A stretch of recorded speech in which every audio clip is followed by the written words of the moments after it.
கர்த்தருடைய பரிசு நாமம் மேம்படுவதாக.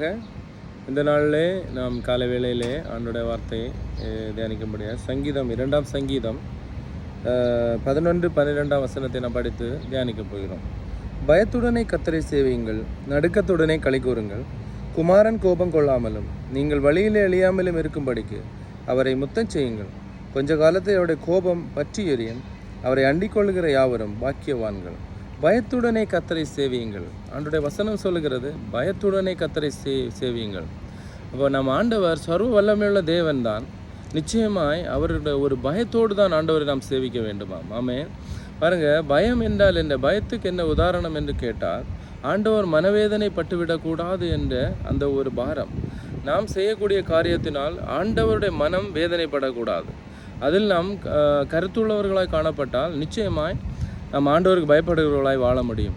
நாம் செய்யக்கூடிய காரியம், நாம் திங்க் பண்ணுற காரியம், நாம் எண்ணுகிற ஒவ்வொரு காரியங்கள், செயல்படுகிற காரியங்களிலே ஆண்டவருக்கு பிரியமுள்ளவர்களை காணப்பட வேண்டும் என்று வசனம் சொல்லுகிறது.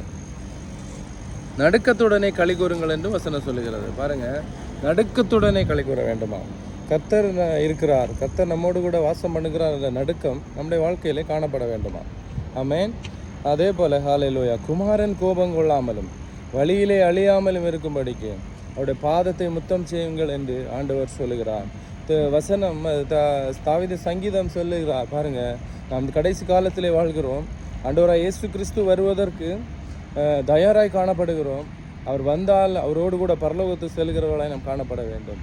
அதான் குமாரனுடைய கோபம் இந்த பூமியிலே வராதபடிக்கு, வந்தால் நிலைத்து நிற்க முடியாது. ஆண்டவராய் இயேசு கிறிஸ்துவின் கோபம், ஹல்லேலூயா, இந்த சர்வ வல்லமையுள்ள தேவனுடைய கோபம் பூமியிலே துன்மார்க்கமும் பாவமும் பெருகி கொண்டிருக்கிற நாட்களிலே, இந்த உலகத்தில் பாவம் பெருகினால்தான் தேசத்திலே அழிவு வரும் என்று ஆண்டவர் சொல்லுகிறார். அந்த தேசம் அழியாதபடிக்கு துறப்பில் நின்று செபிக்கிறவர்களையும் ஆண்டவர் தேடுகிறார். நாம் ஆண்டவரை தேடி ஆண்டவருடைய பாதத்திலே முழங்கால் படியிட்டு ஆண்டவர் நோக்கி செபிக்கிறவர்களாய், தேசத்துக்காய் அழுது புலம்புகிறவர்களாயும் நாம் காணப்பட வேண்டும்.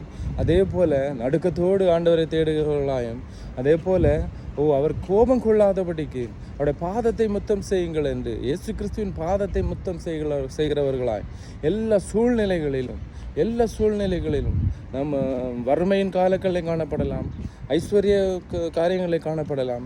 இயேசு கிறிஸ்து தான் சகலவற்றுக்கு போதுமான தேவன்.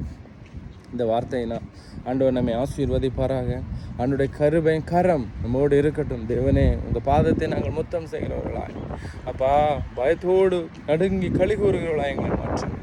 எங்களை குறைகள் எல்லாம் மன்னிங்க. உங்கள் பிரசன்னத்திலே வாழ கிருபை செய்யுங்க. இந்த நாளை ஆசீர்வதித்து தாங்க ராஜா.